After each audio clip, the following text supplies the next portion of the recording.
Okay everyone, welcome back to another video on Gran Turismo 7. I am back with my best ever result so far on GT7 for the Manufacturers Series.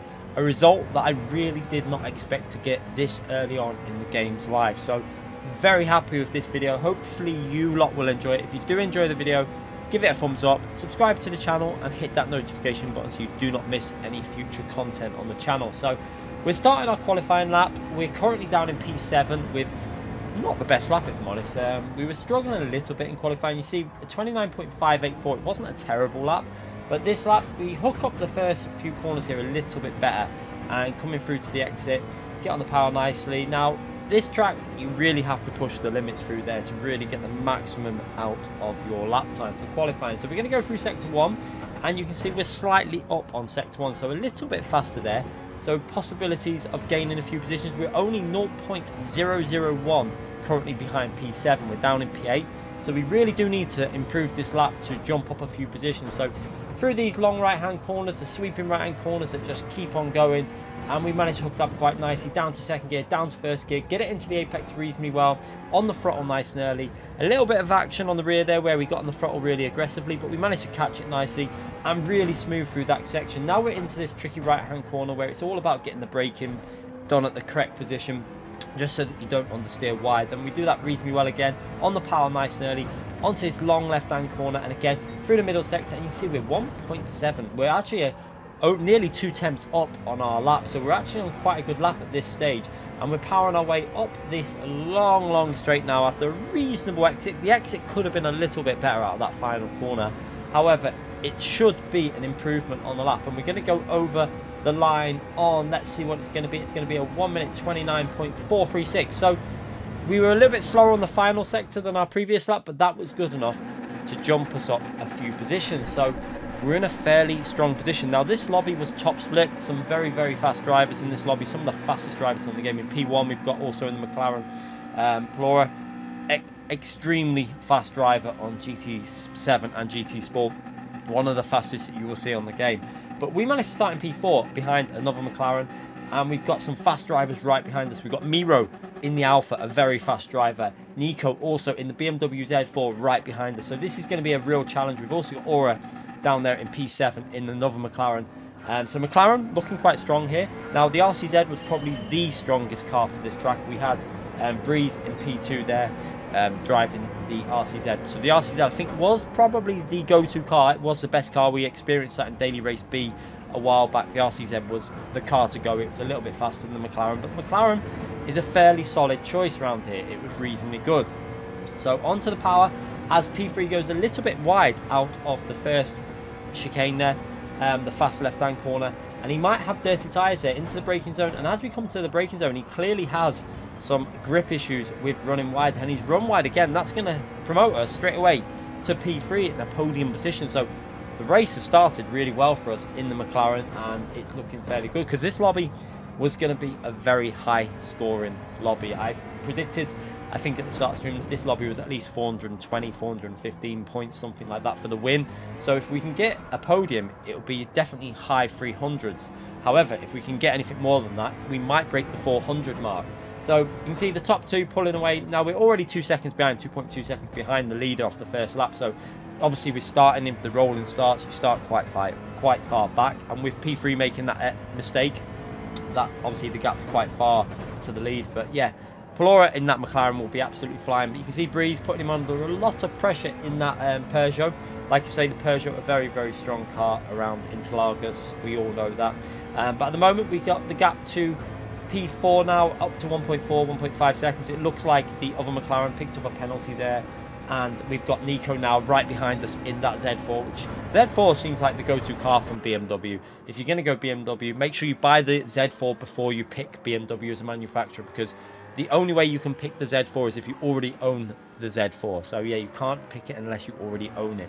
So yeah, through to the long straight now. You can see the gap to the Z4 behind us. You can see how close that Breeze was to the McLaren in front of him, right behind him, putting him under a lot of pressure there. Possibly close enough to go for a move, but it's obviously chose not to go for the move at that stage. And we see the BMW on that replay camera getting a little bit twitchy out the corner, maybe losing half a tenth or so, a tenth of a second. But yeah, very close racing at the moment. We've got the BMW about 1.5 seconds behind us, and then Aura behind that around about half a second, 3/4 of a second behind that BMW. But working our way through this twisty section, just trying to keep it nice and smooth at this stage of the race. Again, replays looking absolutely stunning, and again, thank you for the livery to Amber for creating this livery for myself to do these races in McLaren. It looks absolutely amazing. So yeah, we got the gap still around 2.5, 2.4 seconds to the leader. Not lost a massive amount on this lap. We're going to come onto the back straight now, so the main straight off the final corner, and you can see the gap to P4 Nico is around 1.6, 1.7, 1.8 seconds. It varies because the BMW is a little bit faster on the straights, but not so quick through the corners compared to the McLaren. So I found that on the straights, he gained a 10th or 2, but then as soon as we get to the corners and the traction zones, the McLaren seems to pull it a little bit away. So we go over the line on a 32.4, and then as we come through into turn 1, we're going to come out of here, and as we look ahead, we see that the gap it looks like they're pulling away now. You can see that Palora there gained a little too tempted just on that one section there. So that first section is all about finding the track limits, how much you can push. I mean, we did an okay lap at 32.4 with full fuel. It's not a terrible lap. We're on hard tyres, obviously, so you did have the option to run soft, medium on the hard tyres. Now, with GT7, it does seem the hard tyre is a lot better because the soft tyre really fades off quickly. So you found that most people were running onto the hard tyre for the whole race. Some people were risking the medium, but now we're going to skip ahead to lap 4. And as we come through lap 4, we look ahead and we see that Breeze, Wind, otherwise known as Wind, has made a huge mistake there. He's lost control of his car, and that has promoted us up into P2. So a little bit of a freebie, but I will definitely take that free position. And now we're in a very, very strong position. But what I did notice at this stage of the race was that we've got another driver behind us. We have another BMW Z4 that is absolutely flying up behind us. Now, at this stage, my prediction was he must be on the medium tyres because he's gaining really, really quickly. He's actually gaining massively on P1. So I knew at this stage that he's probably going to be on the medium tyres. So there was no point me really fighting with him too much, because if I fight with him, we lose pace and we bring other people closer to ourselves, which could mean we lose more than one position. So you're going to see, I don't really battle this too hard. We just make sure that we get this section done nice and smooth, and making sure that we keep the gap around 310, 410 here, so he doesn't lunge it somewhere that we don't really want him to go for a move. But you can see he's not really in a position to go for a move into this left-hand corner. So it's actually perfect now because he's going to be able to go for a move on the main straight. So I stay to the right-hand side of the track. Let him go up the inside. We're not going to defend it, you see. I stay to the right-hand side here. So we get our car all the way over to the right, let him go up the inside, and then we're going to tuck back into that slipstream of the Z4. Because like I say, I know he's on faster tyres, so I might as well just gain a little bit in terms of straight line speed behind him. We're not fighting it, we're staying to the right, and we're going to let him just get back to the racing line. And we're going to try and benefit a 10th or 2 from his slipstream, because we know that he's on faster tyres. We know that we'll come back later on in the race when our tyres are a little bit stronger and his tyres are fading.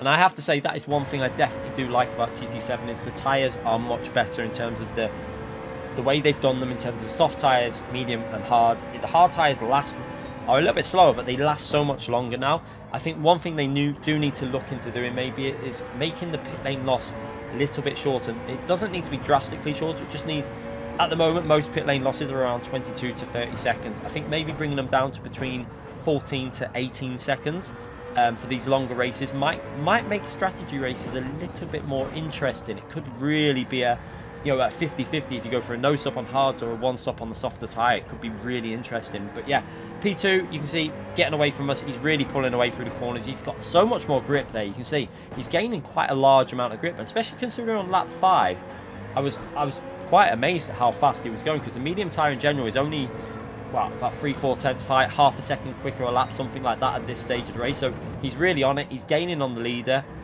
and he's pulling away massively. So we can see that Nico behind us is pretty much staying static to that 1.5 to 1.7 second range.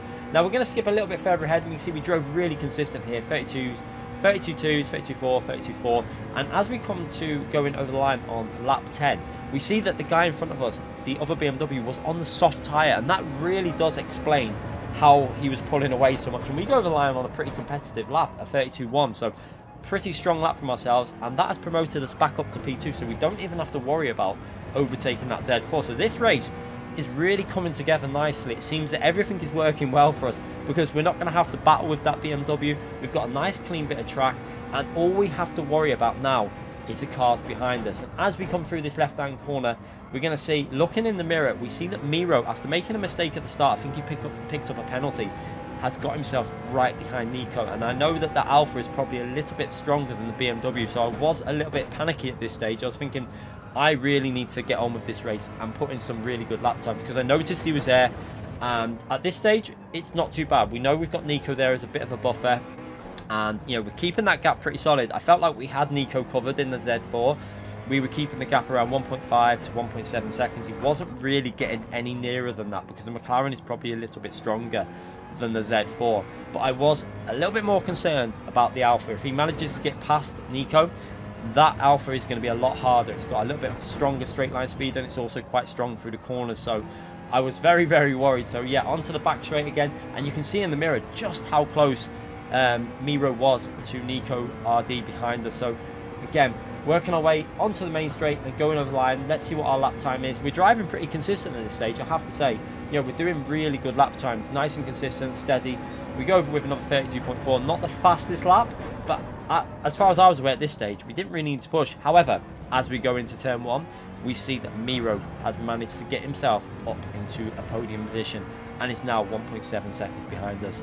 So that was a little bit panicky, I must say. When we were doing this on the live stream, I was really feeling the pressure at this stage. So we're going to skip ahead, and I knew now that you can see that Miro's gained to 1.4 seconds, and I knew I had to start pushing.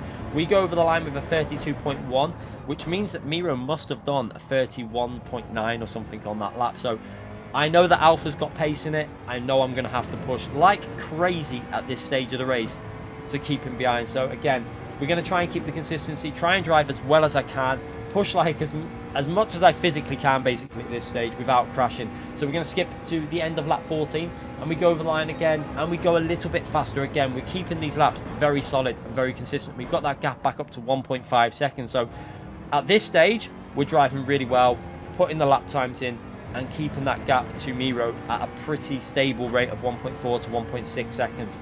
And that is what we need to do all the way to the finish here, or we're going to be in danger of him getting in that slipstream, and that's when the pressure will build up. So again, into the braking zone, into this left-hand corner, and we look on the replay camera, and you're going to see how close he is there. You can see as we come through that left-hand corner, he's getting very, very close to picking up that slipstream, and this is where it gets really nervous, especially when you know you're in a top slip race with very, very high points at stake. The pressure you've got, I think we had about 800-900 people watching us, and it was I was really feeling the pressure, I have to say. At this stage of the race, the pressure was really getting to me. I just wanted to keep this car on the track, keep the laps consistent, and not make a mistake, because the worst thing you can do is make a mistake, crash the car when you've got a lot of people watching you and you're in a really good position in the race. So we're just trying to keep it nice and consistent. You see the rear getting a little bit loose on the power there as we work our way through this long left-hand corner. And again, through the sector split, we're on for a pretty decent lap again, probably a 32.2. So we're keeping the pace reasonable. We see behind us Miro there, briefly gets into the slipstream. And what I notice on this straight is you can see that that car is definitely faster. We actually got a stronger exit than the Alpha. However, he's managed to get himself into the slipstream. So we know that if that Alpha gets near us on this straight, he's going to have a very good chance of being able to overtake us with how fast it is on the straight. So again, we go over the line, another 32.1, really consistent lap times from lap 13, 14 and 15 have all been 32.1. So I'm driving well. I can't do much more than what I'm doing at the moment. Plora in the lead, one of the fastest drivers on the game. I cannot match his pace. We've actually driven pretty well though. I say for the last half of the race, we've not lost that much to Plora in P1 there. We've only lost a couple of seconds. The first half we lost about 6 seconds, 7 seconds. But in this last half, we're not losing as much. We're matching a little bit closer to his pace, only losing 2 to 3 tenths a lap rather than half a second in that first stage. So with the lighter fuel, I seemed a little bit better. And you can see that with the lap times coming down as well. So we're going to fast forward the action again. You see that Miro keeping him around 1.2 to 1.4, 1.5. It's varying depending on the part of the track where either I've got quite strong pace or his car's, you know, a bit weaker versus my car being a bit stronger and stuff like that. But we go over the line on lap 17 and he is in that slipstream. So I have to say the pressure is getting extreme at this stage. I know that I've got to keep it consistent. I know that I can't afford one mistake, because if I make one error, he is going to be on the back of this McLaren. We've got the gap still over a second though, so we've got a bit of time to play for. We've got 3 laps. We've got to keep this car super consistent all the way to the finish. So again, into this left-hand corner, and you can see he's 1 second behind. He's actually nearly under 1 second behind. He's really pushing behind us here. He obviously wants this P2, but I also want to hold on to this P2 in this race. So I'm still trying to push as much as I can without making an error into this long right-hand corner. I really enjoy driving the Interlagos actually on GT7, especially in the McLaren. Like I say, the McLaren is such a nice car to drive. It's got really good traction. I think it's one of the better Group 3 cars for giving you grip rather than driving like it wants to kill you at every corner like the Audi R8, etc. McLaren drives really nice. You can get on the throttle, you can push on the corner exits, and it suits my driving style. So yeah, really impressed with how they've done it on this game. I just hope they don't kill it off because it's a nice car to drive. What I think they need to do is alter other cars to make them as drivable and as nice as the McLaren, like the Audi R8, the Ferrari, the Lamborghini. Make them nice to drive. They shouldn't be driving the way they are at the moment on GT7. They really shouldn't be driving that bad. You can see now though, at the end of the straight, as we fast forward there, we go over the line with a pretty solid 32.2 for the last 2 laps, and Miro now is 8 tenths behind us. He is well and truly in that slipstream range. We're going to have to try and break that slipstream briefly over to the left hand side of the track, then back over to the right hand side for the braking zone. And we're going to have to try and hold him off. We've got 2 laps to do this. Again, we're going to watch that replay camera just to show you just how close he is. Look in that view there. You can see he is right up behind us. He is within about 7-8 tenths of my car. If he stays that close on the main straight, he's going to get a massive slipstream all the way over the line. And we're going to have to be very careful on this last few laps. So yeah, keeping it smooth, using the full track. I'm pushing at this stage. I've got to drive it as pretty much maximum as I can. I can't afford to lift off and let him get any closer. So we're driving 100%. We can see we've increased that gap to Nico. That's how aggressive we're driving at this stage. We're pushing everywhere we can, trying to find some pace, getting on the throttle as quickly as we can. We have a little moment there getting on the throttle. That's how you can see we're putting 100% in at the moment. And as we come through this corner, we keep our eye on the mirror, and we saw that the Alpha got all out of shape there. You can see it on the exit. He got massively out of shape, and that is possibly, I'm not sure if he's going to have picked up a penalty there. It's very likely that you can pick up a penalty doing that on that corner. He's obviously not going to get the penalty at this stage, because if he got the penalty there, he'd obviously not take it there. But I'm not sure. He might have got away with it. He might have actually got away with that. But we go over the line, 32.5. Not the best lap. The pressure obviously getting to us there with Miro right behind us. But now, all we've got to do is hold on to his position. We see we gained massively when he made that error. We've got the gap at 1.3 seconds. That means all I have to do is keep this car consistently on the track, make no stupid errors. So the gap 1.3, you can see there into the braking zone, and looking behind, we should be okay here. We've just got to keep it nice and smooth. We don't want to lift off too much, because when you lift off sometimes too much, you end up making more of an error. So we want to keep pushing to a reasonable degree, but we don't want to overdrive it. We don't need to be pushing 100%. We just need to keep it around 95%. Just make sure we don't take, the foot off the gas too much and make a silly error, which can easily happen when you obviously come out of that rhythm. And yeah, we're keeping that gap around 1.4 seconds. You can see there, I think we've got this covered. A few corners to go now for possibly a very, very big result in Gran Turismo 7's manufacturer test season. This is going to be really interesting. Can we keep it all the way and see what points we get once we go over the line? So one more corner to go without making a mistake. Into the braking zone, down to second gear, get it close to the apex, get on the throttle, not too aggressively, and we're going to get this P2. You can see the gap at 1 second. He's not going to be able to get us before the line, and I think he actually ran a little bit wide at some point on that final few sections. Because as we go over the line, you're going to see we're going to take a P2, 13 seconds behind P1, but yeah, he's in a different league, absolutely flying at front. We were about 7 tenths off pace on that final lap, but like I say, all we had to do there was get it over the line, and we finished in P2, and we saw that Miro actually dropped down to P4, so he did pick up a penalty at the end. So as we come to the end there, we managed to pick up 404 points, which is my best ever score on Gran Turismo 7, and I'm absolutely amazed that I've managed to get that this early on in Gran Turismo 7's live. So yeah, thoroughly happy with that. If you do want to subscribe to the channel, hit that notification button so you do not miss any of these videos in the future or any of the live streams. Thanks again for watching, everyone. Make sure you let me know how you got on in your races, and I'll see you all soon. Bye, everyone.